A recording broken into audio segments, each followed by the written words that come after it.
Hello student, हम लोग 2 lecture दे चुके हैं बीवीयू हजारीबाग के लिए माइनर पेपर का बिजनेस ऑर्गेनाइजेशन एंड मैनेजमेंट का। 2 लेक्चर जबरदस्त आप लोग देख रहे हैं। ये थर्ड लेक्चर है। इसके बाद एक और लेक्चर हम लोग देंगे, फोर्थ लेक्चर। यानी हम लोग थर्ड और फोर्थ 2 लेक्चर हम लोग देंगे ताकि ये पूरा का पूरा सिलेबस जो है आप लोगों का अच्छे से कंप्लीट हो, बेहतरीन आपका एग्जाम जाए। सेमेस्टर 1 का एग्जाम जाने के बाद सेमेस्टर 2 के बैचेज 16 मई के बाद स्टार्ट हो जाएंगे। आप ज्वाइन करना चाहते हैं तो ज्वाइन कर सकते हैं। आप चाहे तो पीडीएफ कोर्स खरीद सकते हैं या तो हमारे ऑनलाइन बैच में भी इनरोल कर सकते हैं। आर्ट साइंस कॉमर्स सबके लिए पढ़ाई होगी यहाँ पे। तो चलिए सेकेंड लेक्चर के बाद थर्ड लेक्चर, ज़्यादा समय ना गंवाते हुए शुरुआत करते हैं। इसमें हम लोगों को पढ़ना है मैनेजमेंट। आप ट्वेल्थ में जो बिजनेस स्टडी पढ़े हैं ना, बस ट्वेल्थ बीएसटी यहाँ पे हम लोगों को पढ़ना है। ट्वेल्थ बीएसटी पढ़ना है मैनेजमेंट का, ठीक है। ट्वेल्थ में बीएसटी जो पढ़े हैं बस एक बार थोड़ा सा याद करवा देते हैं। वेरी शॉर्ट अगर क्वेश्चन पूछता है कि व्हाट इज मैनेजमेंट, तो भाई प्रबंध वह प्रक्रिया है जिसके द्वारा, मैनेजमेंट का मतलब होता है डिसीजन मेकिंग प्रोसेस। मैनेजमेंट क्या होता है? Decision making process. किसी निर्णय लेने की प्रक्रिया जो है वो प्रबंध कराती है। किसी काम से संबंधित डिसीजन आप लेते हैं तो वह मैनेजमेंट यूज होता है। तो यही बात यहाँ लिखा है कि प्रबंध वह प्रक्रिया जिसके द्वारा योजना बनाया जाता है, संगठन किया जाता है, निर्देशन किया जाता है, नियंत्रण करना, ये सब शामिल है ताकि ताकि जो हमारा लक्ष्य है, हमारे बिजनेस का जो गोल है, उसको आसानी से प्राप्त किया जा सके। वैज्ञानिक प्रबंध क्या है? तो बोलता है जब ये डिसीजन मेकिंग, जब ये निर्णय लेने का काम सोच समझ के किया जाता है, साइंटिफिक वे में किया जाता है, तो ये कहलाता है साइंटिफिक मैनेजमेंट। अगर सोच समझ के किया जाता है, साइंटिफिक वे में किया जाता है, तो ये कहलाता है साइंटिफिक मैनेजमेंट। अब लॉन्ग क्वेश्चन में एक प्रबंध की विशेषता बताइए। तो मैनेजमेंट का क्या फीचर्स है? तो मैनेजमेंट का मतलब डिसीजन मेकिंग प्रोसेस। इसका क्या फीचर्स है? पहला, गोल ओरिएंटेड होता है। पहले ही से लक्ष्य तय होता है, उसी लक्ष्य को प्राप्त करने के लिए हम डिसीजन लेते हैं। दूसरा, यूनिवर्सल प्रोसेस है, हर जगह पे अप्लाई होता है मैनेजमेंट, चाहे स्कूल हो, कॉलेज हो, बिजनेस हो, घर हो, हर जगह पे अप्लीकेबल होता है मैनेजमेंट।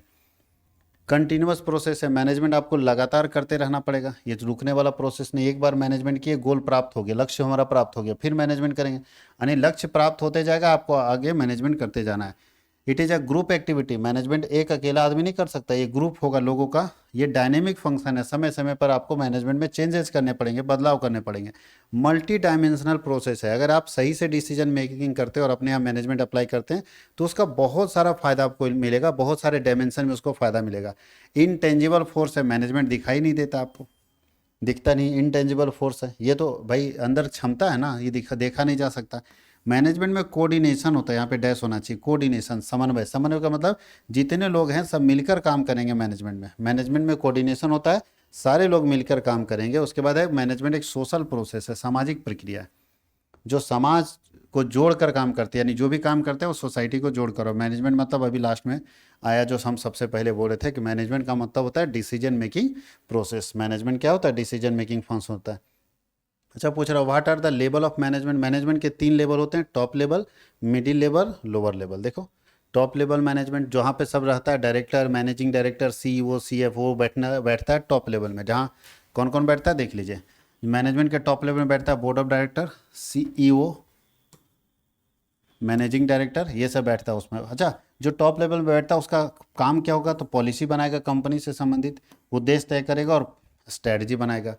मिडिल लेवल मैनेजमेंट में कौन होता है? तो डिपार्टमेंटल मैनेजर होते हैं। मिडिल लेवल मैनेजमेंट में डिपार्टमेंटल मैनेजर होते हैं, जैसे प्रोडक्शन मैनेजर, सेल्स मैनेजर, ठीक है, मार्केटिंग मैनेजर, फाइनेंस मैनेजर, ये डिपार्टमेंटल मैनेजर होते हैं। यहाँ लिखा भी होगा, डिपार्टमेंटल हेड होते हैं, जो फाइनेंस का हेड होगा, जो मार्केटिंग का हेड होगा।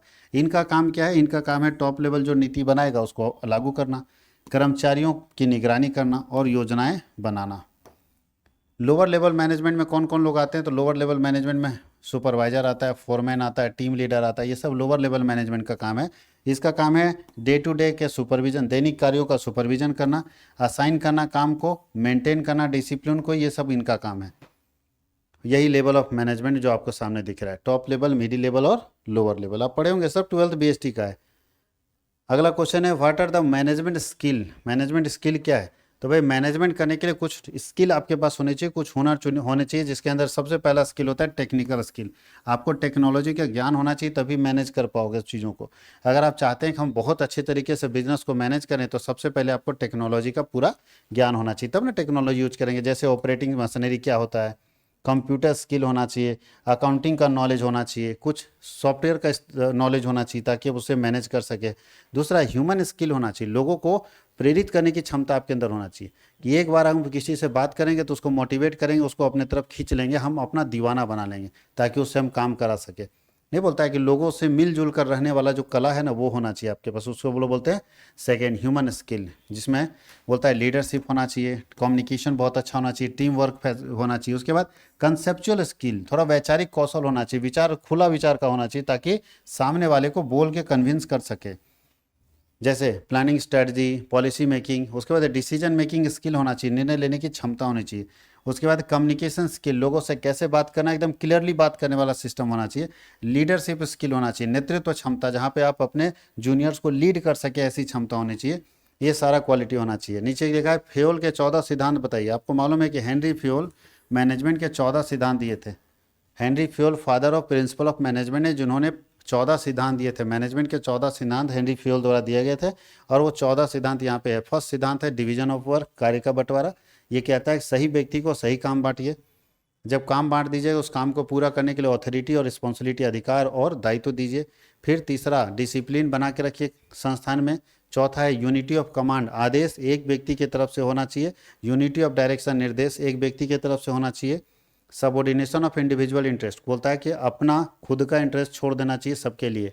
जब सब लोगों का फायदे का बात हो और मेरा घाटा हो रहा है तो कोई बात नहीं, सबके फायदे के लिए अपने फायदे को छोड़ देना चाहिए। रेमुनरेशन, हर वर्कर का सैलरी फिक्स होना चाहिए, रेमुनरेशन फिक्स होना चाहिए, रीजनेबल होना चाहिए।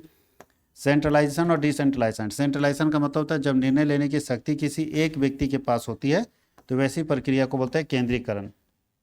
छोटे बिजनेस में सेंट्रलाइजेशन ही होता है। जैसे मेरा ट्यूशन है तो सब डिसीजन मेकिंग कैपेसिटी मेरे पास है, यानी सेंट्रलाइजेशन है। जैसे मेरा बिजनेस बड़ा होगा हम डिसेंट्रलाइजेशन में आ जाएंगे, हम कुछ निर्णय लेने का पावर अपने जूनियर को ट्रांसफर कर देंगे। तो जब निर्णय लेने की शक्ति बहुत लोगों के पास हो जाती है तो उसको बोलते हैं डिसेंट्रलाइजेशन। स्केलर चेन कम्युनिकेशन के लिए इस्तेमाल किया जाता है, बातचीत के लिए। ऑर्डर मतलब सब काम सीक्वेंस में होना चाहिए। इक्विटी का मतलब है हर व्यक्ति के साथ न्याय होना चाहिए, भेदभाव नहीं होना चाहिए। स्टेबिलिटी ऑफ टेन्योर मतलब है जो वर्कर काम करे उसकी नौकरी सुरक्षित होनी चाहिए। इनिशिएटिव मतलब कुछ नया पहल करने की क्षमता होनी चाहिए। और स्पिरिट डी क्रॉप्स का मतलब टीम स्पिरिट होनी चाहिए, मिलकर काम करने की क्षमता होनी चाहिए। 14 सिद्धांत दिए थे हेनरी फ्योल। अगला है एक्सप्लेन फंक्शन ऑफ मैनेजमेंट, प्रबंध के कार्यों को समझाइए। तो मैनेजमेंट का काम क्या क्या, तो 5 काम आप जानते हैं। मैनेजमेंट के 5 काम जिसको हम लोग पोस्ट डीसी बोलते हैं। POSDC, P for planning, O for organising, S for staffing, D for directing, C for controlling. POSDC बोलते हैं प्लानिंग, ऑर्गेनाइजिंग, स्टाफिंग, डायरेक्टिंग और कंट्रोलिंग। सबसे पहले प्लानिंग क्या होता है, तो प्लानिंग होता है भविष्य के लिए योजना बनाना। डिसाइडिंग इन एडवांस, क्या करना है कैसे करना है उसको पहले से तय करेंगे, उसी को तो प्लानिंग कहते हैं। तो प्लानिंग का इंपॉर्टेंस क्या है, तो प्लानिंग से अनिश्चितता कम हो जाती है। जब हम प्लान बनाते हैं तो निश्चित है कि यही करना है, अनिश्चितता कम हो जाएगी, हमारे जो मैनेजर हैं उसको गाइड मिलेगा। ऑर्गेनाइजेशन क्या, ऑर्गेनाइजेशन मतलब है जब आप प्लान बना लिए तो इस प्लान को पूरा करने के लिए टीम बनाओगे ना, मटेरियल अवेलेबल करोगे ना, सबको एक जगह संगठित करना, मटेरियल का, लेबर का, मशीनरी का, पैसे का, सब वो हम लोग बोलते हैं ऑर्गेनाइजेशन। जहाँ पे हम कार्य विभाजन करेंगे, जहाँ पे हम ड्यूटी तय करेंगे। उसके बाद स्टाफिंग, आपको टीम बना दिए कि हमको 4 गो ये आदमी चाहिए, 2 गो ये आदमी चाहिए, तो उसको लाएंगे ना, तो आदमी को नौकरी देने की प्रक्रिया कहलाती है staffing. Staffing means recruitment, selection and training and development of employ. सही व्यक्ति को सही कार्य पर लगाना स्टाफिंग कहलाता है। स्टाफिंग के बाद लगा दीजिएगा सही व्यक्ति को सही काम पर, तो डायरेक्शन उसे दीजिएगा ना कि कैसे काम करना है, नहीं तो अपने मन से काम कर देगा। तो डायरेक्शन चौथा काम है। बोलता है directing means guiding, motivating, supervising employ. हम एम्प्लॉय को गाइड करेंगे, मोटिवेट करेंगे, सुपरवाइज करेंगे, और जब सब कुछ हो जाएगा तो देखेंगे कि वो काम सही कर रहा है कि नहीं कर रहा है। अगर कर रहा है, कंट्रोलिंग में हम लोग चेक करते हैं, अगर कर रहा है तो शाबाशी देंगे, उसका परफॉर्मेंस इंप्रूव करेंगे, उसको प्रमोशन देंगे। लेकिन नहीं कर रहा है तो उसको सुझाव देंगे, सलाह देंगे, तो कंट्रोलिंग उसके अंदर आता है। और इसके एक और फंक्शन नीचे है कोऑर्डिनेशन। कोऑर्डिनेशन मतलब तो मिलकर काम करना। कोऑर्डिनेशन का मतलब क्या होता है, मिलकर काम करना। अगला क्वेश्चन है explain scientific management with criticism. वैज्ञानिक प्रबंध अब F.W. टेलर का दिया हुआ सिद्धांत है। फेडरिक विंसलो टेलर नाम है, F.W. टेलर ने वैज्ञानिक प्रबंध का कंसेप्ट दिया है, साइंटिफिक मैनेजमेंट का कंसेप्ट दिया है। जिनका कहना, उनका बोला क्रिटिसिज्म यानी बुराई बताना है। तो पहले वैज्ञानिक प्रबंध का अर्थ बता दिए, ऑब्जेक्टिव बता दिए, क्यों फाइनेंशियल ये साइंटिफिक मैनेजमेंट क्यों लगाते हैं, तो हम चाहते हैं कि हमारा काम कार्य कुशलता बढ़े, इफिशियंसी इंक्रीज हो। दूसरा, हमारा उत्पादन क्षमता बढ़े, इसलिए साइंटिफिक मैनेजमेंट का मतलब मैनेजमेंट को सोच समझ के लगाना। जब हम सोच समझ के पूरा मेरिट डिमेरिट सब कुछ जान के तब लगाते हैं तो उसको बोलते हैं साइंटिफिक मैनेजमेंट। ये हम करते हैं तो उससे फ़ायदा क्या होता है, कार्यकुशलता बढ़ जाती है, दूसरा फायदा उत्पादकता बढ़ जाती है, संसाधनों की बर्बादी कम हो जाती है, अधिकतम उत्पादन प्राप्त होता है। ये सब हमारे कुछ इसके ऑब्जेक्टिव्स हैं। Principle of scientific management, scientific management के कुछ अपने प्रिंसिपल है। साइंटिफिक मैनेजमेंट को प्योर साइंस बोला जाता है। ये कोई रूल ऑफ थंब नहीं है, मतलब अंगूठे का नियम, मतलब पुराना नियम नहीं है, प्योर साइंस है ये। साइंटिफिक मैनेजमेंट हार्मोनी की बात करता है। हार्मोनी मतलब सबसे मिलजुल के काम करने की, संघर्ष की बात नहीं करता। साइंटिफिक मैनेजमेंट कोऑपरेशन की बात करता है, सब मिल के काम करेंगे, एक व्यक्ति नहीं, व्यक्ति वाला कंसेप्ट नहीं है। Scientific management development of worker की बात करता है। साइंटिफिक मैनेजमेंट मैक्सिमम प्रोडक्शन की बात करता है, ज़्यादा से ज़्यादा प्रोडक्शन करेंगे। अब जो हम लोगों को पढ़ना है टेक्निक ऑफ साइंटिफिक मैनेजमेंट, तो 4 टेक्निक है जिसमें हम टाइम स्टडी करते हैं। टाइम स्टडी ये बताता है कि साइंटिफिक मैनेजमेंट में हम किसी काम को करने में लगने वाले समय का अध्ययन करते हैं, कि किसी काम को करने में लगने वाला समय क्या है, उसका अध्ययन हम टाइम स्टडी में करते हैं। मोशन स्टडी में किसी काम को करने में लगने वाले समय का तो टाइम स्टडी, लेकिन उसका स्पीड, किस स्पीड में काम कर रहा है, उसको मोशन स्टडी में हम लोग पढ़ते हैं। फेटिक स्टडी का मतलब थकान अध्ययन, कि एक वर्कर कब थकता है उसकी स्टडी हम लोग करते हैं फेटिक स्टडी में। और स्टैंडर्डाइजेशन, स्टैंडर्डाइजेशन मानकीकरण का मतलब है कि हम चाहते हैं कि जो हमारा वर्कर काम कर रहा है वो एक स्टैंडर्ड वर्क में काम करे। किस में काम करे? स्टैंडर्ड वर्क में काम करे, जहाँ पे एक मानक हो जिससे मेजर किया जा सके कि काम अच्छा। जैसे हम लोग दिन भर कोई वर्कर काम करता है तो मानक कर दिया कि 40 पीस बनाना होगा दिन भर में, तो 40 पीस हमारा स्टैंडर्ड हो गया। 40 पीस हमारा क्या हो गया? स्टैंडर्ड हो गया, मानक हो गया। डिफरेंशियल वेज सिस्टम, पेमेंट का अलग अलग सिस्टम है। जैसे पीस के हिसाब से पेमेंट होता है, टाइम के हिसाब से पेमेंट होता है, अलग अलग पेमेंट सिस्टम डेवलप किया गया वर्कर के लिए। अब ये जो हम लोग को पूछ रहा है कि क्रिटिसिज्म क्या है, आलोचना क्या है, तो आलोचना पहला है कि बहुत सारे श्रमिक इसको विरोध करता है, बोलता है बहुत प्रेशर पड़ जाता है साइंटिफिक मैनेजमेंट लगने से। और अगर कोई इंडस्ट्री अपने यहाँ साइंटिफिक मैनेजमेंट लगाती है तो वहाँ के वर्कर के ऊपर ज़्यादा प्रेशर पड़ता है, ये ऐसा कहना है वर्कर का। इसे बोलता है कि टू मैकेनिकल, बहुत ज़्यादा मैकेनिकल है, उतना कोई नहीं संभाल पाएगा। नेग्लेक्ट्स ह्यूमन फैक्टर, यह ह्यूमन फैक्टर को नेग्लेक्ट किया जाता है, मशीन की तरह समझा जाता है। अन्यायपूर्ण मजदूरी, मजदूरी सही नहीं मिलता है, ये मजदूरों का कहना है, विरोध है। अत्यधिक विशेषज्ञता की जरूरत होता है, ज़्यादा स्पेशलाइजेशन का जरूरत होता है जो कि वर्कर अच्छे नहीं कर पाते हैं। और श्रमिकों का विरोध होता है।